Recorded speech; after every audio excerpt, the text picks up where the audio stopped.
Assalamualaikum warahmatullahi wabarakatuh. Kami dari kelompok 9 ingin mempresentasikan materi tentang pendekatan database di manajemen data. Saya Apriliani Putri Herawati. Saya Diva Malia Sapitri. Saya Ezra Parviani.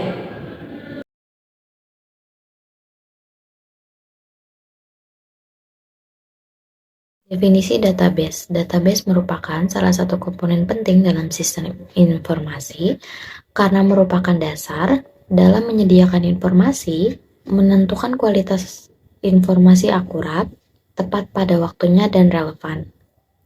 Informasi dikatakan bernilai apabila manfaatnya lebih dibandingkan dengan biaya mendapatkannya.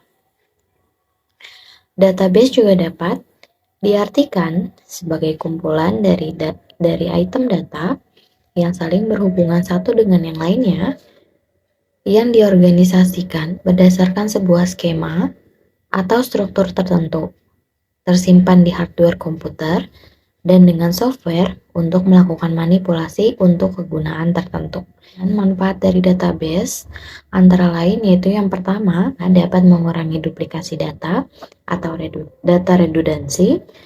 Yang kedua, manfaat lainnya yaitu hubungan data dapat ditingkatkan satu dengan yang lainnya. Yang ketiga, mengurangi pemborosan simpanan luar. Kemudian manfaat yang terakhir yaitu integritas, independensi, dan konsistensi data dapat selalu terjaga dengan menggunakan database. Database Management System atau DBMS adalah software yang memungkinkan sebuah organisasi untuk membangun data yang terpusat, mengelola secara efisien, dan memberikan akses aplikasi ke data yang disimpan. DBMS bertindak sebagai antarmuka antara aplikasi dan file data fisik. Software DBMS dapat membuat database fisik tersedia untuk logical view yang berbeda-beda yang dibutuhkan oleh pengguna. Logical view dapat menyajikan data sesuai dengan kebutuhan end user atau business specialist, sedangkan physical view menunjukkan bagaimana data sebenarnya terorganisir dan struktur data dalam media penyimpanan fisik. DBMS memecahkan masalah pada lingkungan file tradisional.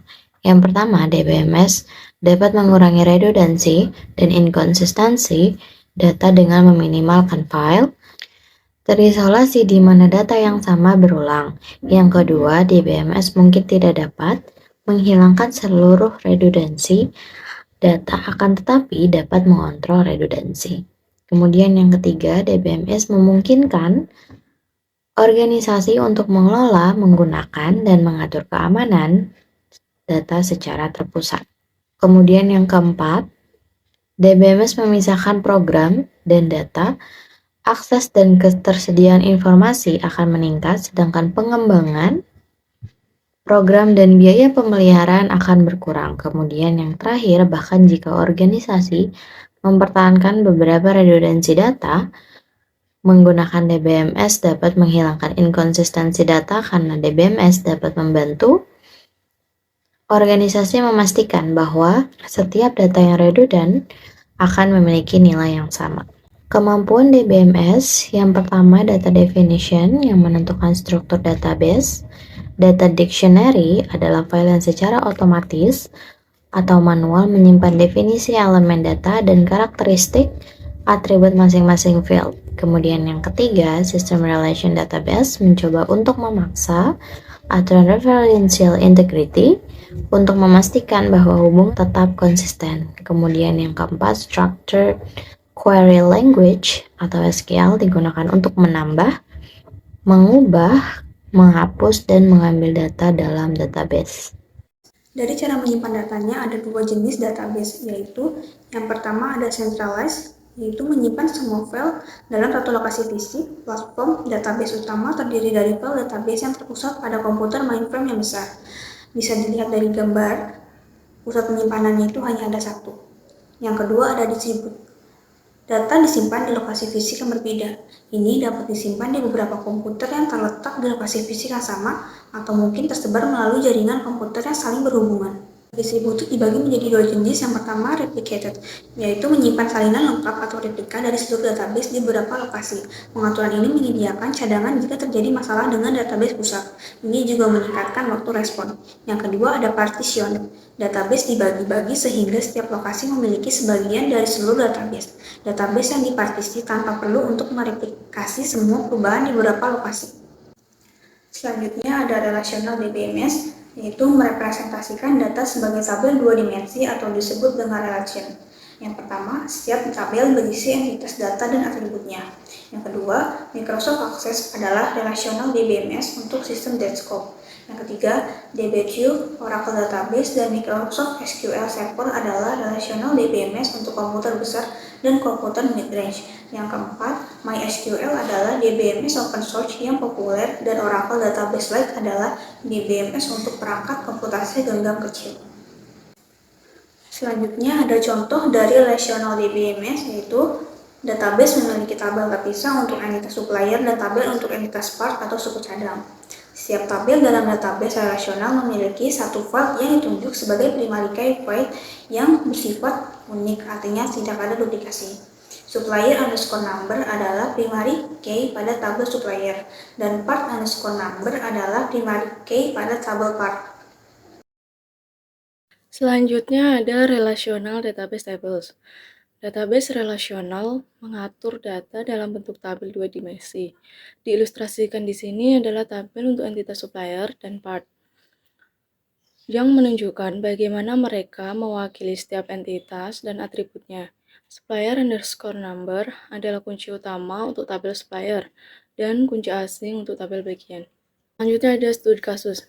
Sebagai contoh, bila bagian gudang dari suatu perusahaan belum mempunyai DBMS dan harus menghitung stok yang ada secara manual, maka hal tersebut akan memakan banyak waktu dan belum tentu akurat, dikarenakan beberapa faktor yang ada, sehingga ketika perusahaan memutuskan untuk memesan barang ke supplier, perusahaan tersebut bisa saja kelebihan ataupun kekurangan jumlah barang yang dipesan, dikarenakan kesalahan penghitungan dari stok yang ada di gudang. Hal ini akan sangat merugikan perusahaan dikarenakan dapat menambah kos yang keluar. Namun, dengan menggunakan DBMS, suatu perusahaan dapat dengan akurat menentukan jumlah barang yang harus dipesan ke supplier sesuai dengan kondisi stok yang ada. Yang hal ini dapat menghemat pengeluaran yang ada. Selanjutnya, studi kasus yang kedua. Penggunaan pendekatan database dalam meningkatkan kemampuan mahasiswa mengaplikasikan konsep basis data. Mahasiswa diberikan tugas untuk membuat database menggunakan entity relationship, diagram, dan teknik normalisasi data.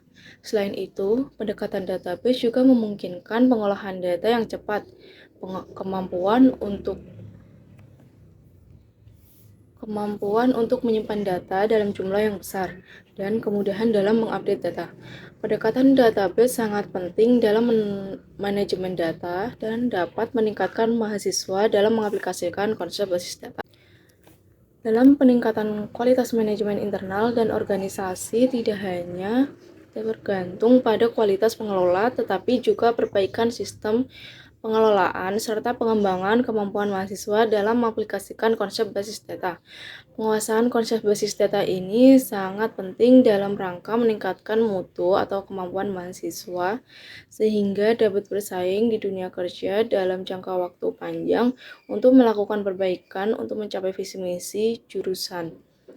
Database merupakan salah satu komponen penting dalam sistem informasi karena merupakan dasar dalam menyediakan informasi, menentukan kualitas informasi akurat, tepat pada waktunya, dan relevan.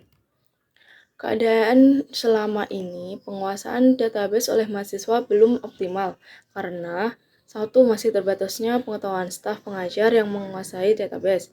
Yang kedua, masih kurangnya pustaka yang berkaitan dengan database. ketiga, minimnya kesadaran mahasiswa dalam memahami pentingnya database. Tingginya tingkat kompetensi pasar kerja pada era global memaksa perguruan tinggi, khususnya jurusan informatika, dapat menghasilkan lulusan yang berkualitas, yang dapat bersaing di dunia kerja. Salah satu cara untuk mengatasi hal tersebut dengan membekali mahasiswa dengan penguasaan konsep basis data, sehingga akan meningkatkan penilaian yang positif masyarakat terhadap keberadaan lulusan. Selanjutnya, kesimpulannya. Teknologi database berperan penting dalam membuat sumber-sumber informasi organisasi. Terlebih lagi, penggunaan database sudah bergeser pada penyediaan informasi di World Wide Web. Peran database pada web dapat menciptakan efisiensi dan peluang baru. Dalam beberapa kasus, bahkan bisa mengubah cara menjalankan bisnis. Penguasaan database sangatlah penting bagi mahasiswa untuk merancang atau mendesain sebuah sistem informasi atau aplikasi. Pemahaman tentang konsep basis data mutlak diperlukan untuk menambah wawasan dan diharapkan dapat meningkatkan kemampuan mahasiswa.